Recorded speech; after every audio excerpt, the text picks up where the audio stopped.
Uniscan, Rio Doce Radiologia e Unicor, Medicina de Primeiro Mundo em Linhares, oferecem Bate-Papo das 6.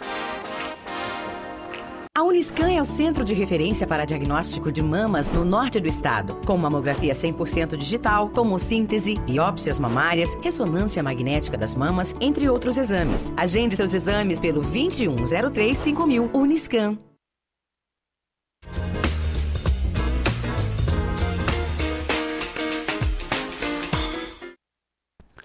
Olá, boa noite a todos. Sejam muito bem-vindos a mais um programa Bate-Papo das 6, que vai ao ar de terça a sextas-feiras, sempre das 18 às 19 horas. É ao vivo aqui na TV Sim, seu canal local.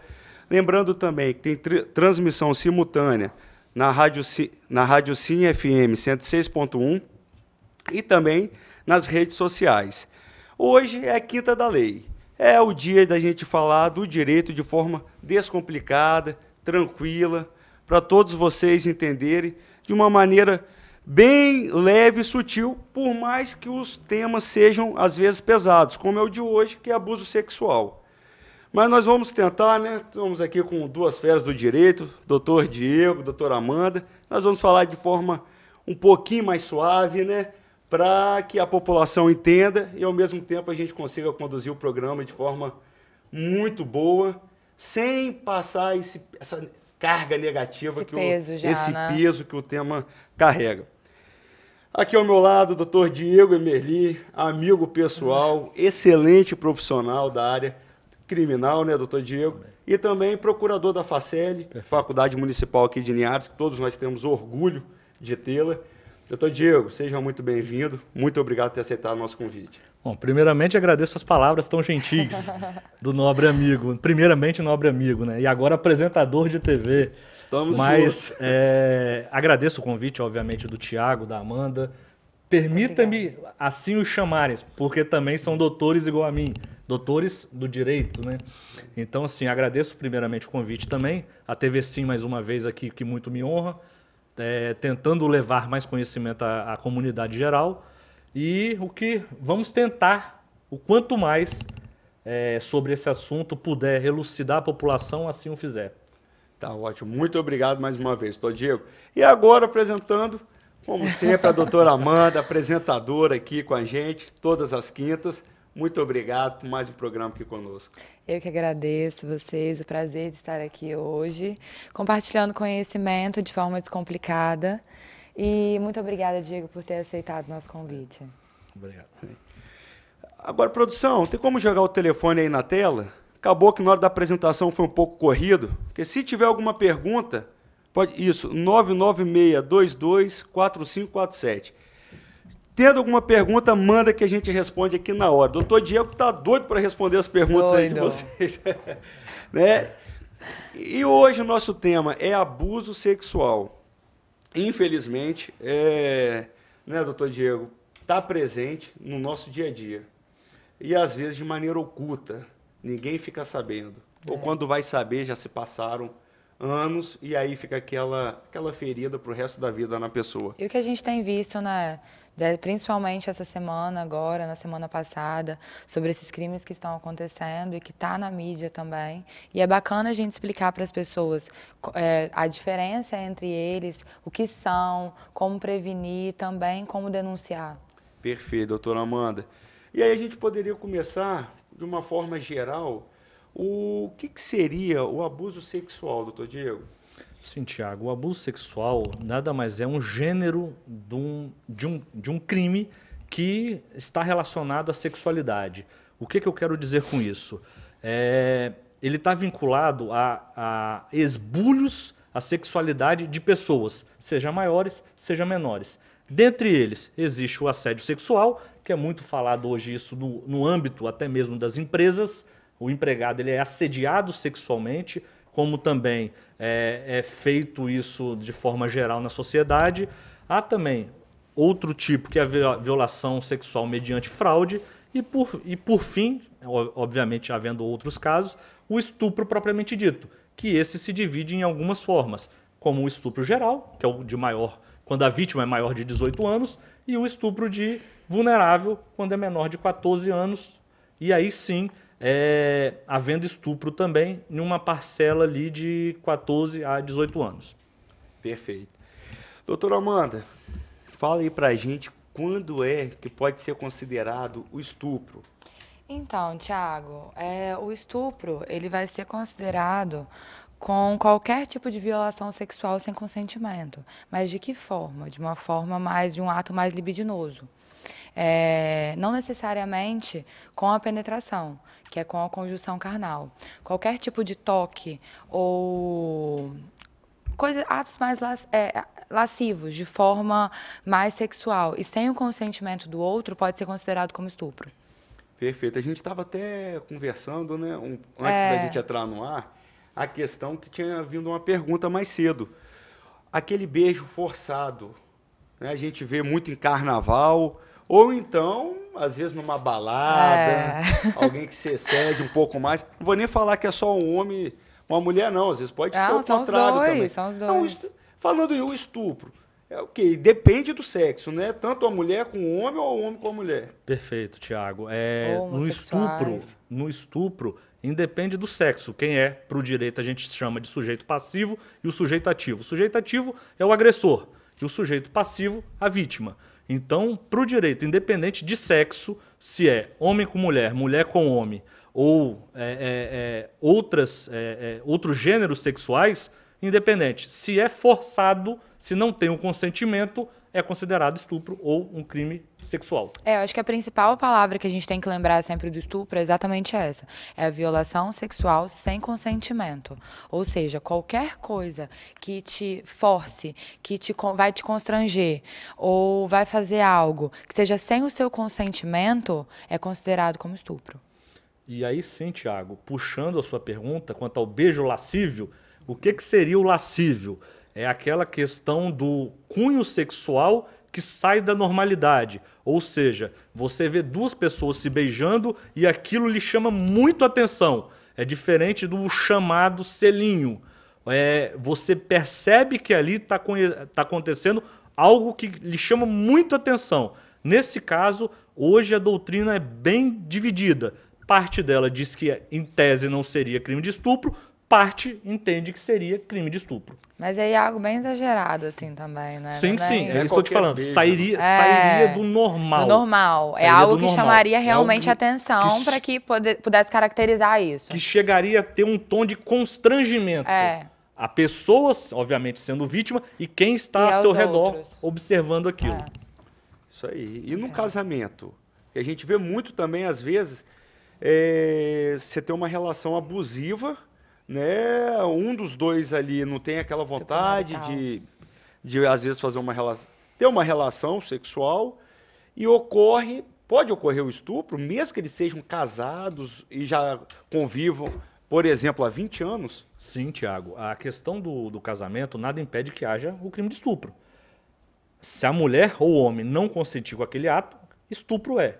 A questão é, a gente tem que dividir entre esfera civil, família e esfera criminal. Uma das obrigações do casamento é a atividade sexual. Se uma das partes não está mais satisfeita, não está mais querendo ter atividade sexual, que se resolva na esfera civil, com o divórcio. Agora, não cabe à parte contrária, que deseja ter o ato e não tem, por falta de amor da outra parte ou de qualquer outra motivação, querer subjugá-la a ter o ato. Porque se nesse caso a vítima, no caso, ou mulher ou homem, não consentir com o ato, estupro é. Olha aí, tá vendo? Você que não sabia, às vezes você está num relacionamento abusivo, né, há anos, e infelizmente pode configurar. Achou que fosse normal, né? E achando que fosse normal, às vezes que a culpa é sua. Exatamente. Né? E embora seja uma das obrigações do casamento, a atividade sexual, que tá lá, se casam, as pessoas, os nubentes ali têm além de querer uma vida psicologicamente incomum, também tem a questão física, a questão de sexualidade do casal. E uma vez não cumprida, não cabe impor essa questão. Ou seja, que termine, né? Você não está satisfeito, termine o casamento. Que não vai obrigar outra pessoa a ter o... Obrigando a constrangimento houve constrangimento, é crime sexual. E também não é porque eles são casados que tem essa obrigação, Perfeito, pelo contrário. Perfeito. Cada um vai fazer aquilo que deseja. À vontade ali, né? Se não tem mais vontade, pra que o casamento também? Não é da nossa conta, mas pra quê? Por que não se resolve logo, né? E vamos a um ponto específico. Dias e dias. Tem dia que uma pessoa pode estar não tão disposta. E nesse dia, se o outro estiver tão disposto, ali é estupro. Ali é estupro. Forçou, constrangeu, violou. Ou seja, estupro. Perfeito. Isso aí. Se falar que tá com dor de cabeça, tem que respeitar. Ué. Tem que Não respeitar, claro. É isso aí. Com toda certeza. Com toda certeza. Embora a dor de cabeça, em alguns casos, seja bastante recorrente. E aí, resolva-se na justiça civil. Tá ótimo, perfeito. E aí, a gente tem um caso, assim, uma pergunta, antes de entrar numa pergunta um pouco polêmica, que não há consenso, né, mas a lei, a Constituição é muito clara em relação à pena de morte. Você vai falar de estupro, o crime é tão bárbaro e causa tanta indignação. Sim. Não, eu estou vendo, a gente vê as notícias, por exemplo, eu estou ao lado da minha avó. Minha avó, poxa, vivida, tem experiência. Tudo. A gente ouve uma notícia dessa, acaba com o dia dela, acaba com o meu dia, acaba com o dia de todo mundo. Então, o que você tem vontade de uma pessoa que comete o estupro? Você não quer que ela conviva mais em sociedade. E por não acreditar na prisão... Você nem acredita que ela pode viver mais em sociedade. É, né? você simplesmente... É isso aí, né, doutora Amanda? Você desanima. Só que você também fica desanimado com o sistema prisional. Também. Mas aí porque esse crime, ele causa uma repulsa muito grande nas pessoas, né? É por isso que causa uma comoção social tão grande. Porque o que acontece? Hoje, as penas que essas pessoas cometem esses crimes, eles estão cumprindo, são muito desproporcionais à gravidade do crime que ele realmente fez, a essa violência. Por exemplo, uma pessoa que estuprou, ela vai lá e fica 5 anos na cadeia, 6 anos na cadeia. Isso é muito pouco. Pela gravidade, pelo fato pelo tanto de coisa ruim, pelo ato que ela praticou, pela violência que ela fez com o outro. Então, isso causa indignação. Por isso que as pessoas pedem a pena de morte, tudo, porque não estão acreditando mais no sistema penitenciário. E principalmente que a pessoa possa voltar, possa se... Ressocializar, Exatamente, né? Na ressocialização. É um tema bem complicado mesmo. Só que assim, quando a gente anuncia que vai falar no programa o estupro, ninguém quer saber mais de nada, quer falar só da pena de morte. Não, todo mundo quando vê um caso desse fala, tem que matar um sujeito desse. Ninguém consegue ver isso de forma imparcial, sabe? Ninguém consegue ver isso dessa forma. E poderia, doutor? Tiagão, eu vou fazer algo ainda mais. Eu vou puxar um contexto histórico. Perfeito. Obviamente, desde os primórdios, crime de estupro já havia. Não é de agora que isso existe. Não é um crime novo, não é um crime recente. É um dos mais antigos. É um dos crimes que vem lá de trás. Ocorre que uma importante evolução na legislação houve em 2009, quando os crimes, alguns sexuais, especificamente vou puxar o estupro e o estupro de vulnerável, passaram da condição de crime normal para crime hediondo. Ou seja, isso já traz uma grande visão diferenciada da aplicação da lei. Então, estupro não é crime normal. Não. É hediondo. Desde 2009 é considerado crime hediondo. O que isso acarreta? Isso. Você perde direito à graça, indulto. Você tem, no cumprimento da pena, como a doutora Amanda falou aqui, ainda que de forma pincelada, você tem um lapso maior a ter benefícios. Que benefícios são esses? Progressão de regime. O que é isso? Você tem, no caso do estupro, a priori, o regime fechado para cumprimento. Qual é esse regime? É aquele que você está integralmente dentro do estabelecimento prisional. Você fica de manhã, de tarde, de noite, de madrugada. Não pode sair para nada. Você não pode sair para nada. Posterior a esse regime, tem um regime mais abrandado. Qual é? O regime semiaberto, onde você passa o dia fora da penitenciária, trabalhando, só tem essa finalidade para você sair do presídio, e à noite retorna dormindo no estabelecimento prisional. E, por fim, o regime aberto, que nada mais é você já... O criminoso, o ressocializando, já estando na sociedade, num meio de integração com a sociedade para estar se voltando, em tese, recuperado à sociedade.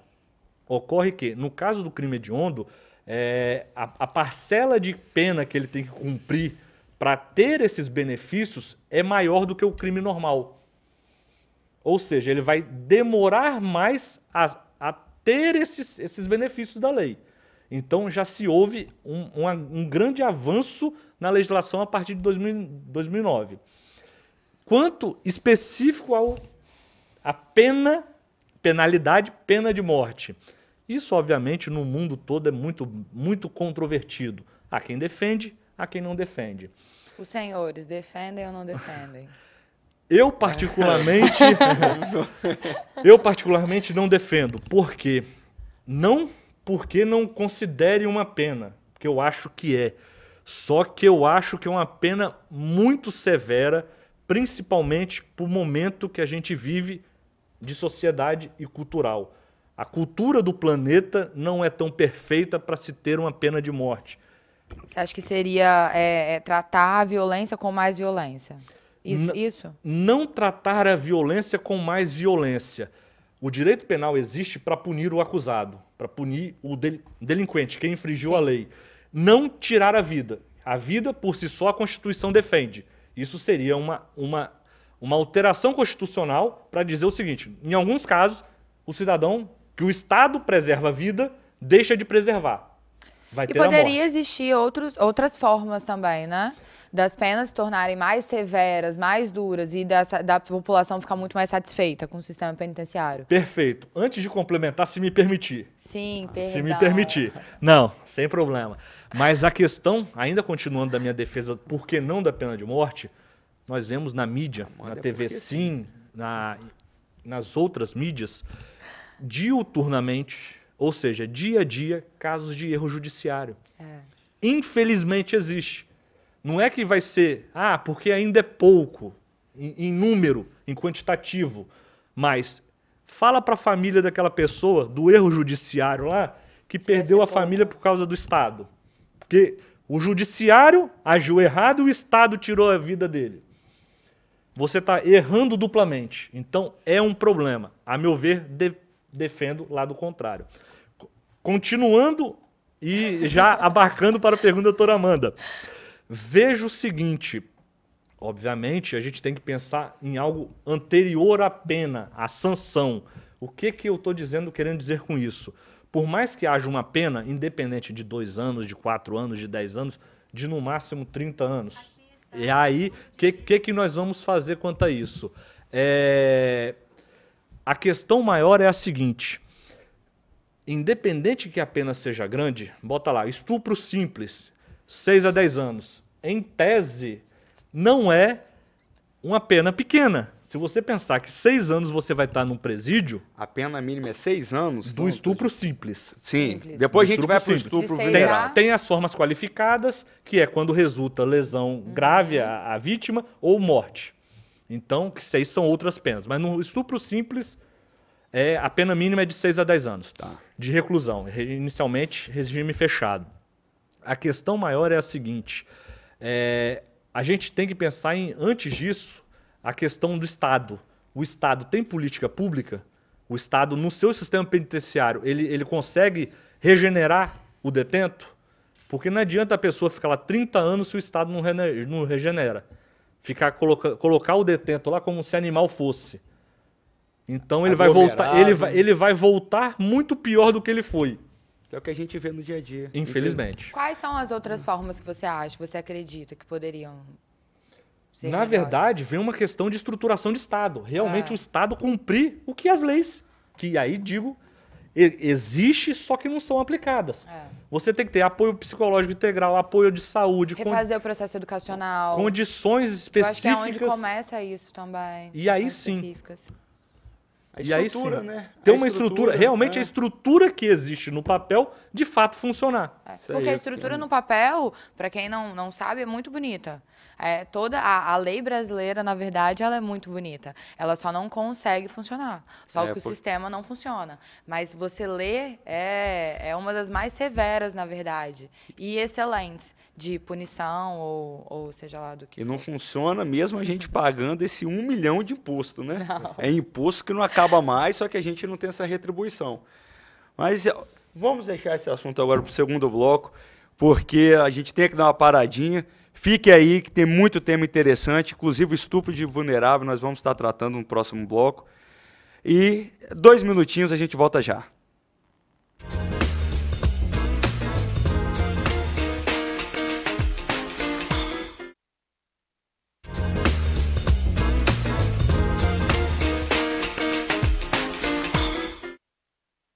Estamos de volta com o programa Bate-Papo das 6. Hoje é Quinta da Lei.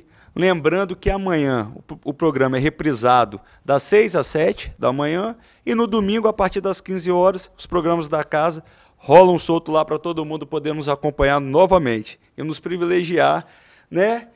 Aqui o doutor Diego dando essa aula aqui de Direito Penal, então vocês não podem perder. Quem não pôde assistir hoje, vai para o YouTube, assiste amanhã ou no domingo, né, doutor Diego?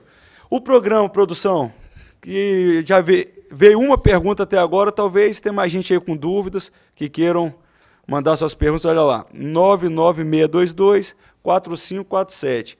Mas quem começa a pergunta aqui sou eu, tá, doutor Diego? Eu quero saber o seguinte, a pessoa, ela lida com, está ali num ambiente onde o ato sexual está sendo cometido, o estupro, está sendo ali há anos ou alguns meses independente, mas não fala nada. Ela sabe do crime, mas não fala nada, não fala para a autoridade, às vezes quando é menor de idade não chama um conselho tutelar. E aí, essa pessoa comete um crime também? Bom, vamos lá, Tiago, vamos tentar separar aqui. Primeiro, o maior de 18, que ele responde civil e penalmente, quanto o menor de 18. Ocorre que quando a vítima é maior de 18, ela é apta à vida civil e penal. Ela responde por aquilo. Sim. Só que ela é vítima, então ela, em tese, não teria que responder. O que muito... Em tese não, que obviamente ela não responde. O que ocorre com a vítima maior de 18 é a questão da vergonha, da questão psicológica, que ela vive ela vive o trauma de uma agressão, de um constrangimento, que é diferente do menor. Porque o menor, de 18 anos, que não é apto à vida civil e à vida criminal, ele tem responsáveis, normalmente pai e mãe inicialmente. A gente sabe que no contexto social há diversas formas, avós responsáveis por netos e tudo mais. Nesse caso do menor, quem detiver a proteção da criança e do adolescente tem a obrigação legal, a primeira obrigação legal é dessa pessoa em comunicar à autoridade policial. E se ela ficou omissa? Se ela ficou omissa... Ou seja, ela não fala para a autoridade policial que aquele crime está sendo cometido. Ela pode responder por omissão ao crime. E aí vou fazer um apenso. Específico à criança e ao adolescente. O Estatuto da Criança e do Adolescente, o ECRIAD, ele determina algumas obrigações. Dentre elas, não é só o responsável, o protetor da criança, a comunicar crimes contra essas crianças e adolescentes. Qualquer uma pessoa que saiba e assim não o fizer, também responde por omissão. Perfeito. E ECRIAD, né? ECRIAD. Eu, como sou da área penal, já conheço como ECA. Mas na verdade, ECA é feio, né? Na verdade, mudou-se justamente essa nomenclatura porque há anos atrás virou tom de piada. O ECA. E aí trocou-se essa nomenclatura para se dar uma seriedade a mais no ordenamento. Perfeito. Muito bom. Aí, tá vendo? Conhecimentos gerais também. E aí, doutor Amanda, tem uma questão que você vai pontuar muito bem, tenho certeza. O porquê, né? Às vezes a pessoa sofre tanto com estupro e está ali sendo praticado há anos, mas ela silencia, não externa, não fala para ninguém. E aí, às vezes, até perpetua aquele crime. Você acha quais são os motivos? Então, Tiago, quando a gente falou sobre o tema do programa, eu até conversei com todos os lugares que eu vou, eu falo, para ver quais são as dúvidas, o que a gente pode abordar aqui. E as pessoas com quem eu falei, mulheres, foram abusadas. Sério? E elas me disseram e me contaram os relatos. Algumas ficou só na tentativa e outras realmente foi efetuado, foi praticado estupro. E daí todas as 3 me disseram a mesma coisa, que elas não haviam denunciado por vergonha e por se sentir culpada. A vítima sempre puxa a culpa para ela. Ela acha que ela fez algo para poder provocar essa pessoa, o outro. Ela acha que foi ela quem provocou, ela acha que foi ela quem causou aquilo tudo. E uma outra também me disse algo que me surpreendeu muito. Ela falou bem assim que ela era muito nova. E que ela fala bem assim, Amanda, é parte da minha família. Você acha que eu não tenho medo de mexer com isso? De acabar com a minha estrutura familiar por conta disso? Eu prefiro tentar superar. Entendi. Então, assim, é uma coisa muito, muito séria. Mas todas elas estão sofrendo de algum tipo de transtorno, algum problema psicológico, com depressão, porque isso vai desencadeando com o tempo. Não é o que você esquece, o que some da sua vida. Pelo contrário, se você não tratar, se você não conseguir tirar isso realmente, tanto esse peso, essa culpa, ou seja lá o que for que vai ficar armazenado dentro de você, isso vai te condenar durante muito tempo, ele vai te perseguir durante muito tempo. Deve ser assim, uma Não, questão uma muito sensação complicada e inexplicável. que, de fato, exige, né, esse acompanhamento psicológico. Só que a gente sabe que é o que a gente falou agora há pouco, não tem estrutura, o Estado não tem estrutura para oferecer de maneira efetiva. Não estou desmerecendo também nada, até porque a gente falou sistema prisional. Linhares é exemplo. Sistema prisional aqui funciona muito bem. Perfeito. Né? Eu já fui pessoalmente algumas vezes lá, o doutor Diego deve muito mais. E de vez em quando tem prêmios aqui para quem conduz, para o diretor do presídio, porque ele é de fato estruturado.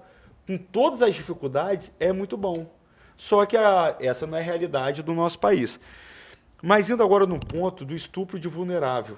Tá? Que no caso, tem estupro de vulnerável alguns casos, mais menor de 14 anos. Perfeito. Que é o que está muito na mídia e o que deixou o país inteiro chocado.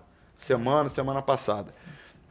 Ele, doutor Diego, quando a vítima... Primeiro essa pergunta que já me fizeram bastante. Se a vítima tem um passado ali, uma vida sexual ativa. Às vezes você pega uma criança de 13 anos e ela já praticou algumas vezes, né? Relação sexual, para ela, ele é uma coisa comum. Às vezes tem um namoradinho, tem um tudo, namorado, né? E às vezes o namorado é maior, tudo mais. Tem algum problema? Bom, Tiago, vamos lá. A lei determina o seguinte: estupro de vulnerável ter conjunção carnal ou ato libidinoso com menor de 14. Ela não traz exceção. Se a pessoa é maior, capaz e comete o ato com menor de 14, estupro ainda que haja consentimento da vítima. Porque entende-se que a vítima, a criança menor de 14, não tem capacidade psicológica para decidir o que é melhor para a vida dela.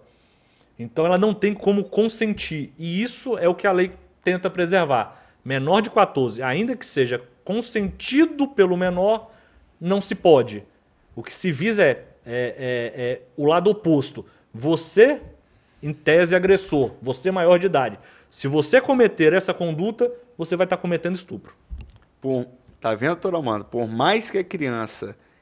Assim, né? Eu vou falar criança, mas às vezes 13 anos, você tem pessoas que parecem já ter 18. Né? E aí? Engana muito a imagem. E aí, doutor Diego, a pessoa né? parece ter Tem 18. E aí eu vou fazer um apenso.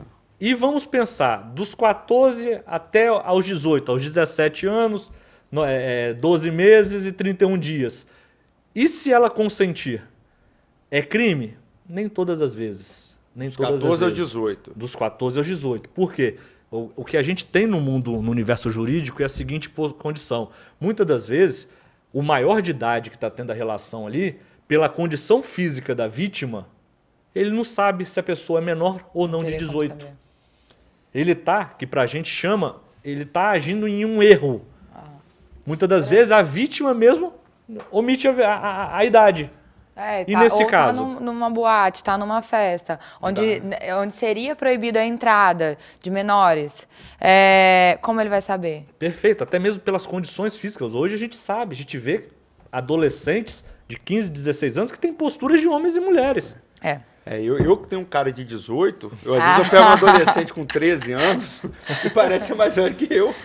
De 15, realmente, eu entendo. Essa carinha aqui de 15. Faz parte. Então, assim, em tese, não tem como se ficar pedindo documento com comprovação de idade a qualquer um. Você está numa festa, chegou a pessoa, aparentemente não é a idade que tem. Você vai falar assim, me dá um documento seu aí, para me conferir sua idade e ver se eu vou ter alguma coisa com você ou não. Se eu vou te beijar ou não. Isso é ilusório. Então, assim, há algumas condições que, embora, em tese, o tipo penal condenaria, São aceitáveis. você consegue sair desse tipo penal por uma tipicidade que a lei, que o direito penal assim permite.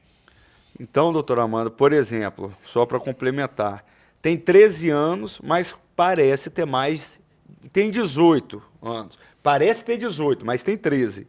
Tá numa festa, conhece outra pessoa, ela fala que tem 18, ela mente ali pro outro também. Você tem testemunhas que ouvem aquela mentira. Vamos lá, eu vou te melhorar a pergunta. Menor de 14 vai ser estupro sempre? Sempre? Sempre. Por mais que ela aparenta e ela conte que tenha 18, 19? Por mais que ela fale, que ela minta, tudo que for contra. É menor de 14 responde por estupro de vulnerável. De 14 a 17, 12 meses e 31 dias, há exceções. Então você que está nos assistindo, se tiver numa festa e desconfiar que é menor de idade, meu amigo, você pede a carteirinha, né? Não vai bobear não, porque senão você pode ir em cana e é um crime que ninguém perdoa. Vai lá, vai chegar lá na cadeia e vai ser muito bem tratado. Mas pode acontecer... quando é maior de 14, esse erro que nós estávamos falando. Perfeito. A pessoa não precisa nem mentir a idade. Ele não precisa nem perguntar e ela mentir. Perfeito. Só dela estar ali naquele ambiente... Já presume, exatamente, né? já presume-se isso. Por quê? Uma boate, por exemplo, que seria proibida para menores de 18 anos, e ela está bebendo, e ela está, enfim, com formas, a vestimenta ou o jeito de alguém que seria maior. Então, ele já presume aquilo. E aí sim, vou fazer um apenso histórico, de novo ao apenso histórico.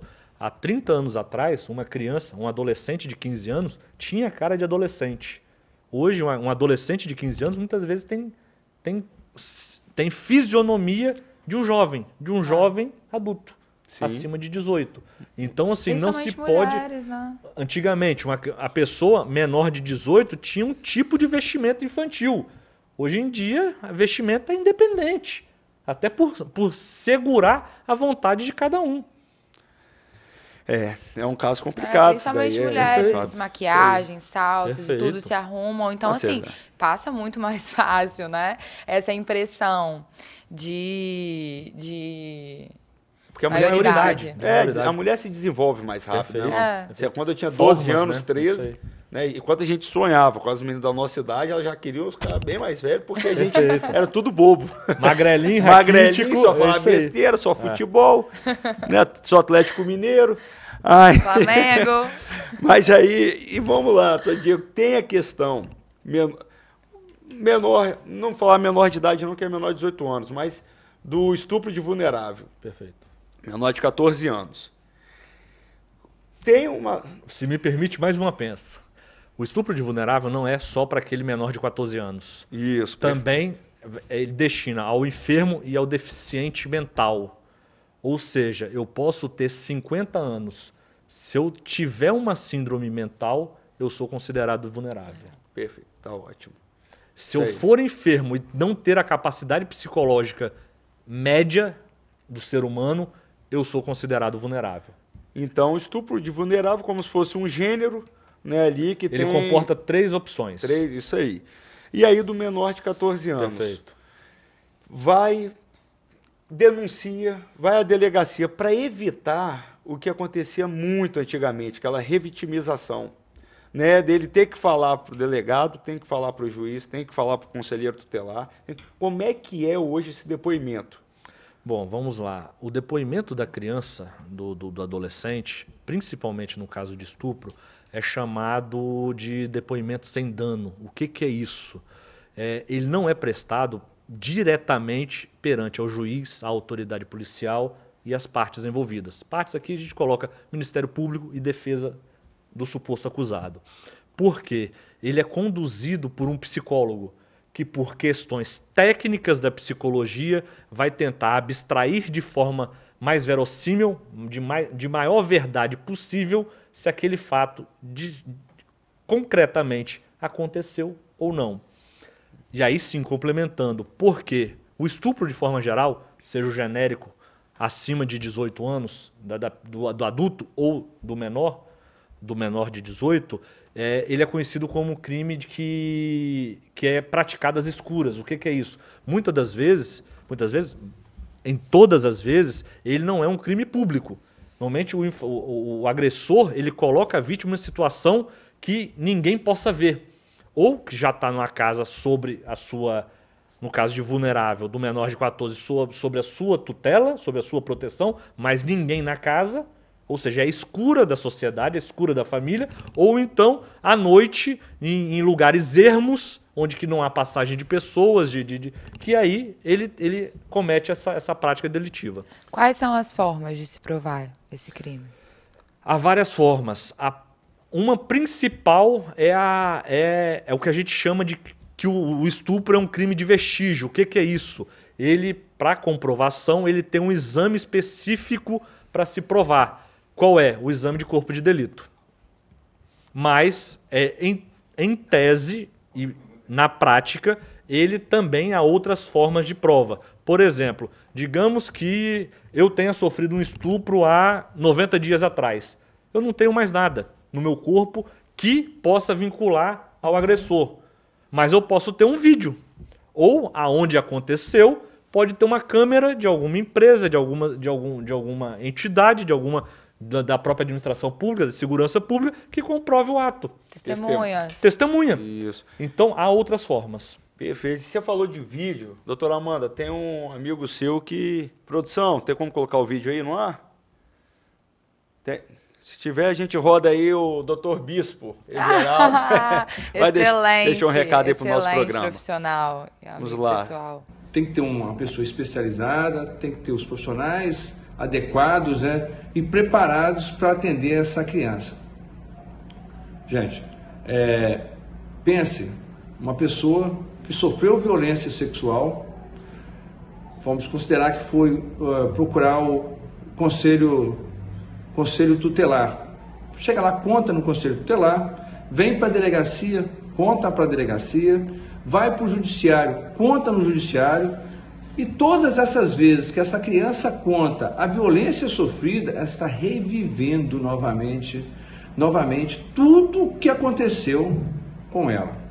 Olha, com o advento da lei, o artigo 11, ele prevê que a autoridade policial pode fazer um pedido, uma requisição ao juiz, e essa criança é ouvida de forma audiovisual, protegendo ela, a sigilosidade, toda a proteção, né?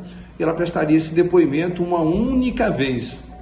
Então, só a gente percebe, logo nesse primeiro plano aqui, que essa criança ela vai passar uma vez só por esse procedimento e nunca mais voltará a ficar se remoendo, sofrendo novamente. Essa lei também ela tem algum artigo 12 traz lá os requisitos, né? Tem que ser informada a criança, né, de tudo que vai acontecer, todos os procedimentos que estão ali ocorrendo, né? Então essa lei é uma lei muito benéfica que veio para proteger a nossa criança e os nossos adolescentes, inclusive as testemunhas menores de idade, adolescentes e vítimas de violência sexual. Aí, muito bem, Excelente. doutor Everaldo Bispo, nosso colega de profissão e amigo, né? Muito.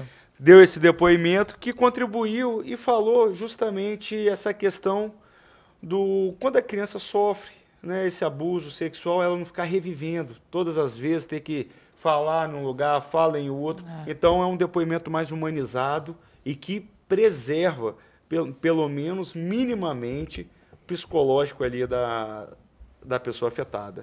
Não só a criança, né? Acredito que o estupro hoje, para que a pessoa consiga denunciar, ela já pensa nisso, em reviver toda essa situação, em ter que lembrar disso tudo. E se também ela vai lembrar disso tudo, se não são coisas que foram colocadas na cabeça, se realmente são reais, entende?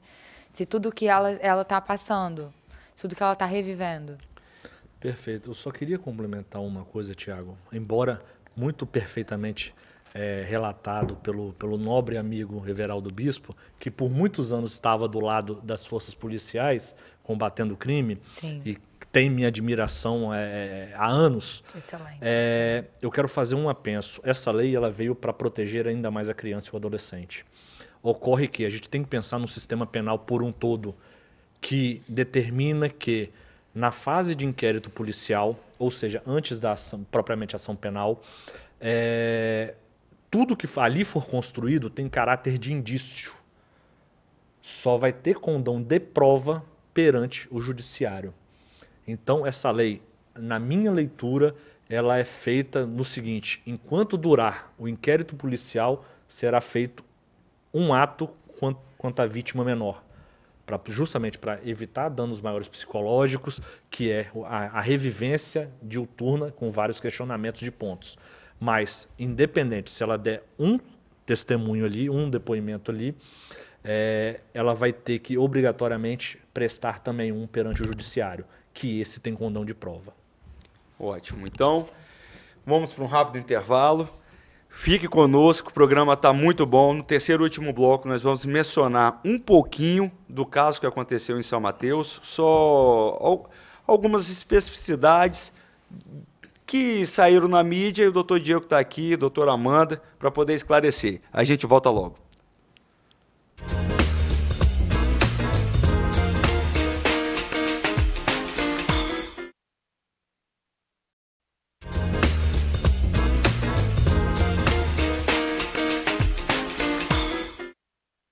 Voltamos com o terceiro e último bloco do programa Bate-Papo das 6, a quinta da lei. E esse bloco é muito rápido, viu? Então a gente tem que ser papum aqui. E eu queria saber, doutor Diego, aqui no Brasil, quais são as hipóteses permitidas para a interrupção da gravidez? São 3, Thiagos. Aborto, na verdade, aborto, a intervenção cirúrgica, né, em razão de feto anencéfalo, é aquele feto com uma formação craniana, a questão do estupro e a questão de quando a vítima tiver alto risco da sua integridade física. Ou seja, a gestante tem alto risco à sua integridade física, seja de grave lesão ou até mesmo morte. Ótimo.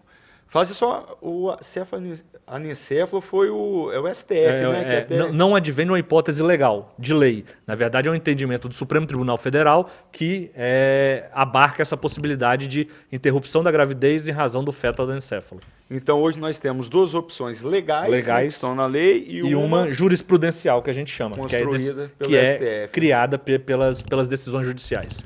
Certo. E no caso de São Mateus, nós tivemos esse lamentável episódio que a gente espera que tenha a devida apuração para saber quem são os culpados, né? Já que até o momento são investigados. A gente não pode fazer uma condenação aqui sem ter elementos para isso. Quem somos nós, né? Uma presunção de culpa. Uma presunção de culpa. Mas eu queria saber, doutora Amanda, essa criança, inicialmente ela foi para o hospital de Vitória. Vamos supor, o Hospital de Vitória alegou insuficiência técnica, salvo engano, que chegou lá não teria como realizar o procedimento na criança. Mas vamos supor, tá, num plano teórico, que algum médico ali se recusasse a fazer essa interrupção da gravidez por algum motivo ideológico ou até mesmo de religião. Seja lá por qual motivo. E aí? Ele responderia. Ele responde. Porque Tanto tinha uma ele ordem quanto judicial, o né? hospital. Exatamente. Tanto ele quanto o hospital. Só que de forma diferente. O hospital responderia de forma civil e o médico, além do civil, seria na área criminal e também administrativa. Ele tem um vínculo, eles tiveram uma ordem judicial e ele ainda se negou. E assim, escala do seu superior. E esse é um caso, como bem disse o doutor Diego anteriormente, a questão de estupro está na lei, né? Então, a gente tem uma ordem judicial para esse caso. Mas o que está na lei, via de regra, né, para a população até entender, a gente não precisa que um juiz fique dizendo o que está na lei. O juiz vai dizer o que está na lei quando tem alguém querendo, de fato, descumprir. Tem alguém querendo descumprir a lei ou tem alguma interpretação. Algo divergente. Porque, fora isso, pelo menos é o que eu entendo de forma geral, tá, doutor Diego? Se tem a lei ali, eu não preciso de um juiz falando, olha, você cumpre essa lei. Não, tem que cumprir de forma natural já. Perfeito, Tiago. Eu só vou fazer um apenso rápido quanto a esse caso. Mas aqui, questão do cumprir a lei, não estou falando de Vitória, não, estou falando de maneira geral. Não, tá, eu já vou levar o caso de Vitória em específico. Eu vou com o dedinho na ferida. Tá. A questão maior é o seguinte, quando apareceu esse caso no Hospital de Vitória, na verdade, inicialmente no Hospital de São Mateus, no Roberto Silvares, e transferido ao UCAM, em Vitória, que é o Hospital Universitário, quanto à conduta médica, o que a medicina diz, os órgãos de medicina, até 22 semanas, não há como haver aborto. Há uma outra forma. Como, no caso em específico, já havia o feto 22 semanas e alguns dias, o médico, pela questão ética profissional, ele se sentiu impossibilidade de se fazer, por mais que haja uma lei determinando. E uma ordem judicial. Nesse caso, na época, só havia a lei. E aí entraram-se com a ação judicial, e aí veio a decisão judicial para se cumprir, o hospital e seu corpo médico. E aí não é que não foi cumprido. O que aconteceu ali? Ele não se sentiu preparado? E aí vamos lá, a questão da ordem judicial. A ordem judicial cumpra-se. Não tem, eu acho, a minha filosofia é essa. A ordem judicial cumpra-se. A questão do hospital, do hospital de Vitória, da UCAM propriamente dito, foi uma questão de capacidade técnica, não de recusa profissional. O hospital não tinha condição de realizar o procedimento. Entendi. Ele não se negou por qualquer tipo de ideologia ou nada disso? Não. Na verdade, e nem pelos médicos se recusaram. O que houve não tinha aparato material necessário para se fazer a intervenção. Entendi. Então, na primeira justificativa foi em relação à gravidade ali daquela criança. A segunda foi... A condição da criança com um regramento médico específico da medicina. Entendi. Aí a segunda foi incapacidade técnica ali momentânea. Que aí já tinha a ordem judicial. Entendi. É um caso assim complexo, não dá nem para entrar muito, porque a gente fica vendo tudo de longe, né? Sim. E também não cabe a nós. E outra. Mas assim, de forma genérica, não poderia haver uma recusa por razão ideológica. Não, de forma alguma. De forma alguma. É uma ordem judicial. Uma ordem judicial. Se o agente público, ali, médico, uma vez que é uma entidade hospitalar pública, se ele se recusar, ele responde, como a doutora Amanda brilhantemente disse. Na esfera penal, na esfera administrativa, porque ele é servidor público, ele teve uma ordem do seu superior hierárquico, e na esfera civil, por indenização do que resultar na vítima o ato omissivo dele, ou nem omissivo, o ato negatório dele em realizar o procedimento. E agora, nesse caso específico, não sei se a doutora Amanda chegou a ver, teve uma cidadã, que eu acho que nem cabe a gente falar o nome aqui da pessoa, porque propaga ainda mais, que expôs a identidade da criança e também do hospital que ela iria fazer o procedimento de retirada do feto. E que gerou diversos... muita gente que é contra a interrupção da gravidez, mesmo que seja por estupro, que tem um viés cristão que muito questionado, né? Foram lá, tentaram impedir o diretor de entrar. Essa pessoa que expôs os dados, né, e causou todo esse transtorno, ela também responderia criminalmente? Responderia, doutora Amanda? Sim, eu não cheguei a Você não ver chegou isso. Não cheguei a ver como foi. Mas ocorreu isso daí, impressionante. Mas sim, se ocorreu isso, sim. Eu não posso me aprofundar porque eu não cheguei a ver se foi ela que divulgou ou o que ela divulgou.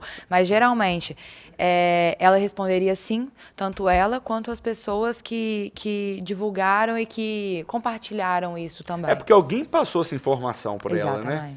Exatamente. Essa divulgação... Então, assim, sabendo disso, do que você me disse, sim. Essa divulgação do nome gera por si só constrangimento, porque você está identificando a vítima. Todo mundo sabe quem é. Então, obrigatoriamente, sabe que é vítima de um estupro, ou seja, ela está gerando um constrangimento. Ainda mais um crime desse, que é tão Na complexo, proporção. né? Com uma proporção tão grande e que causou uma repercussão muito grande. Repercussão Que nacional, envolve né? uma criança, Exatamente, né? exatamente. É uma falta de responsabilidade muito grande, se né? passa na É uma cabeça. falta de Isso envolve uma responsabilidade muito criança grande. com resultado gravidez. Olha, É. mas A isso gente tá daí tentando tirar o peso a do gente assunto, tenta mas é um tirar pouco o peso, difícil, mas né? tem gente que, infelizmente, só faz as coisas para prejudicar os outros. Perfeito. Que é o caso dessa moça que fez isso, só chamou a mídia, Que não tinha nenhum expôs o nome intuito da criança, benéfico. mas A questão que ela é- responda criminalmente por tudo que ela fez. Perfeito. A resposta, a pergunta é: o que ela ganhou com isso? Nada. Pelo Nada. contrário, ela só constrangeu. E aí sim, para E finalizar, mídia negativa. para finalizar a um ponto quanto a isso, a Defensoria Pública do Estado do Espírito Santo ingressou com a ação anteontem, se não me engano, na terça-feira, uma ação indenizatória contra ela, pedindo R$1.300.000 de dano coletivo. Que bom. Toma. Bom, isso aí. É a Defensoria certo. Pública fazendo a parte Parte dela, dela. o Exato. nobre papel dela. Perfeito. Olha, quando bate-papo é bom, passa rápido demais, gente. Né?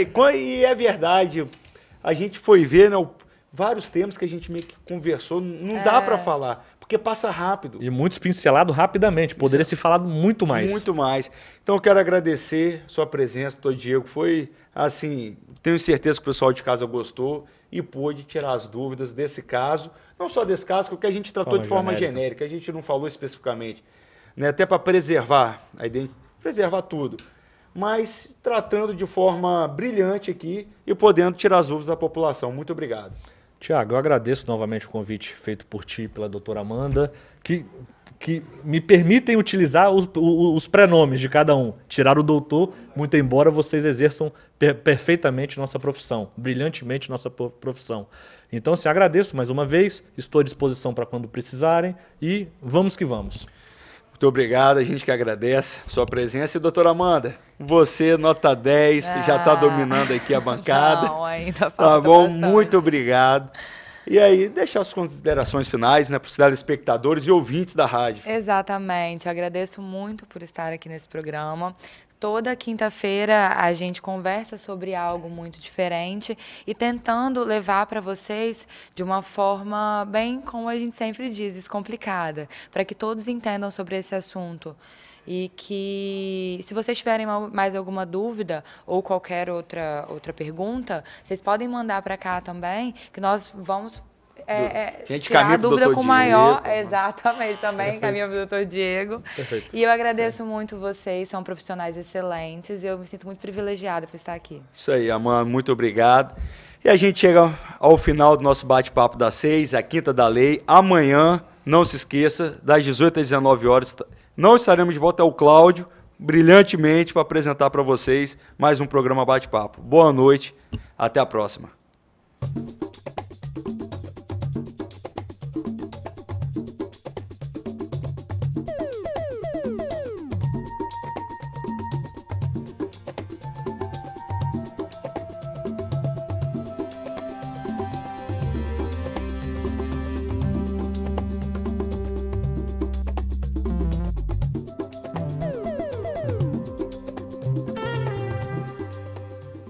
Bate-Papo das 6 foi um oferecimento Uniscan, Rio Doce Radiologia e Unicor, Medicina de Primeiro Mundo em Linhares. Faça sua ressonância magnética cardíaca na Uniscan, equipamento de última geração 100% digital. Aqui você tem a opção de fazer os exames de ressonância com sedação. Agende seus exames pelo 2103 5000 Uniscan.